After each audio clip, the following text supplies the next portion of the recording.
We need to talk about FBC Firebreak. This is the new big game from Remedy. You might know them from hits like Alan Wake 2, which recently just went profitable. Good job, Remedy. FBC Firebreak is pretty different than a lot of the games that you might have seen. I got to play for about 2 hours. I got to play with two other players. One of them I knew, Bruce Green, great guy. Bruce, it was good playing with you. It was very, very interesting. I will say that at the end of the gameplay session, I was finding that I enjoyed the game. I think the cooperative mechanics work really, really well, and I would give it a shot again when it comes out. As you may know, it is coming to Game Pass, and it is releasing for full price at a reasonable fee, so to speak. So, how does it work? Well, the whole gameplay loop is really built around team play mechanics.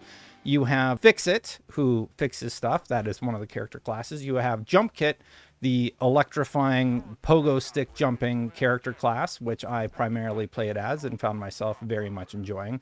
And you also have Splash Kit, which sprays water on things. And that will, for example, put out fires or put out your fire if you happen to be on fire. It will help you solve certain puzzles, just like Fix-It Kit will. Fix-It Kit, for example, if you have to repair something, you can hit it with a hammer and it's good to go. And if there's something that needs to be repaired via electricity, you can just shock it with electricity and it's instant repaired.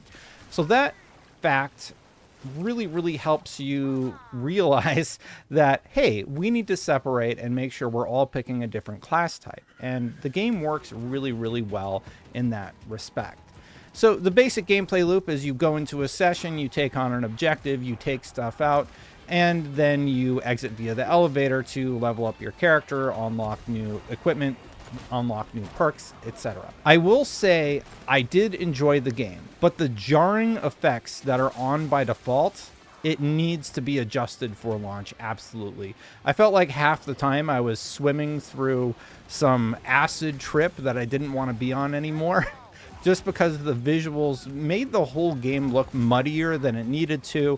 And I would definitely, if I was starting over again, I would make all of those tweaks and adjust that accordingly, because I think that is the one thing that is instantly going to turn off a lot of people, because it was sort of hard to get used to. But once you did get used to it, and once you got used to your character class, the game ended up being quite fun. I mostly played as the electroshock pogo stick jumping character class. Why? Because it's very, very fun. You can power up your pogo stick, I guess I'll just call it, or jackhammer, or whatever it is, and you can push enemies away and you can kind of stun lock them there. You can shock groups of enemies, and that will sort of crowd control them. And if your companion who controls the water sprays a bunch of them and gives them the water debuff, you can then electrical shock a large group of enemies and they basically evaporate. So it's another example of how Remedy is saying, hey, utilize teamwork to the best of your ability and you can have really, really great success in this game.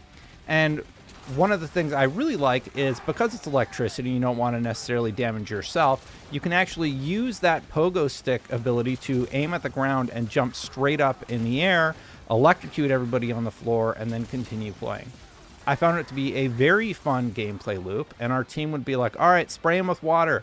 All right, I'm going to electrocute them, and then they just all evaporate.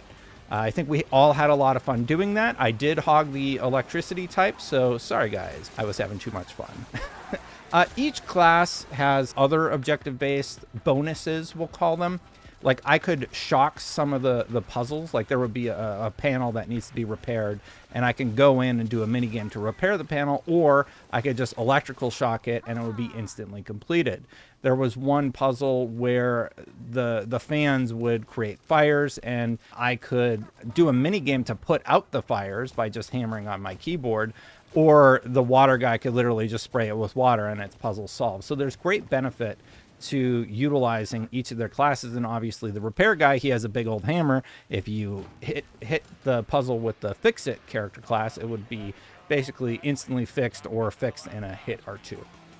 In terms of the world, you will find yourself scavenging for ammo quite often. There are these ammo stations, but interaction wasn't quite finished yet, so there was a bit of a hiccup there when you were trying to collect ammo. Overall, though, you would go to the ammo station, you would collect a bunch of ammo, make sure you were stocked up, because the waves of enemies are quite plentiful and you will need to have plenty of ammunition on hand. And then the other environmental aspect are these showers. I actually found that the showers were a little OP because we got in this one encounter where we were basically waiting for the elevator and we're frantically trying to survive. And there was this clutch moment where I was like, just get in the shower and hammer it so that it's constantly healing us as we're doing damage to the enemies and trying to revive each other in this really, really tight location. And it got us to the finish line. Eventually the shower did break, but it took a very long time, and we were able to eventually get out and survive together. You can respawn X amount of times, but that was sort of a fun moment that I remember from my gameplay section. So what are you doing with each of these? Well, you start on an easier difficulty, and basically you want to clear one room and then level up your character a little bit. And that's where the game does get a little bit interesting. As you're able to level up your character, you can actually go in and you can do research. You can do customization on your character. The cosmetics seem to be free. There are also sprays, which I've never sprayed anything in a video game.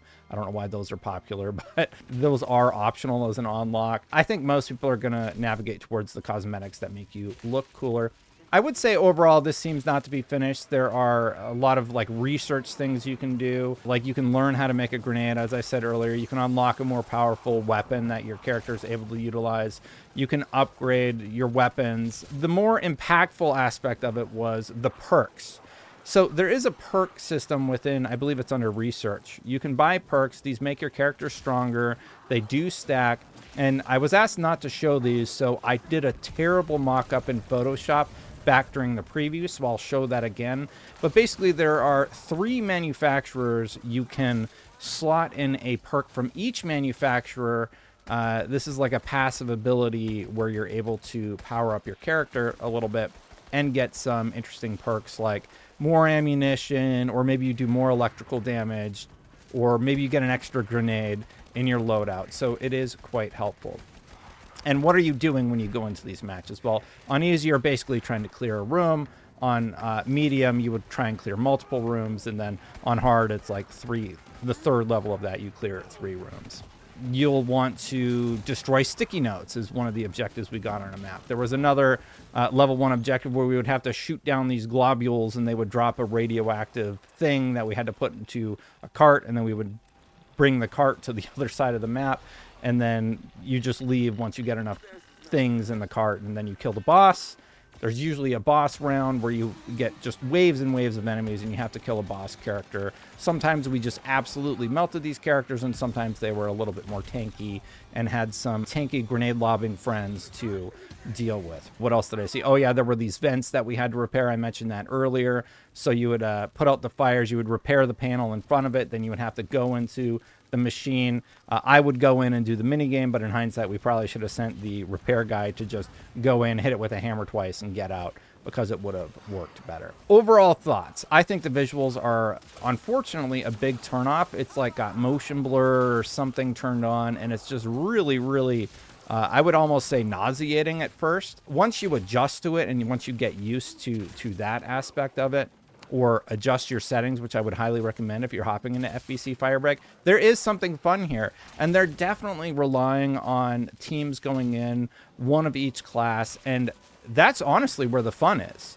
When you're all working together and you're collaborating in a way that allows you to just have massive success. I think that was definitely the highlight of the game for me. We also had some intense moments working as a team where we would find these little safe rooms in the middle of the map. We can go in. There's a few pieces of ammo in there. Enemies can still come in, but it created this pinch point for really, really cool moments where we could just nuke the playing field and then maybe take some drinks out of the tap water, which heals you, and then go back towards our objective. So yeah, I think visually there's some issues there that need to be tweaked, but I would play it again. So hopefully you'll give FBC Firebreak the time of day when it launches. It's something new Remedy's trying. I'm interested in it. I appreciate the invitation to play this game, and I'm glad I got some time in to check it out. Thanks for watching, everybody. If you do like my take on FBC Firebreak, or you're interested, I'll link to it in the comments below. Or you want to know more about video games, you can hit that subscribe button, hit that bell. Dang, I messed up the segue. Hit that bell to know when my content goes live. I do greatly appreciate you watching, or you can become a member by clicking that join button down below or supporting on patreon.com/SaveState. Plus, I'm doing a free week, so you can go see everything over there for free that I've ever posted, and that will be reverting back to regular status next week, etc.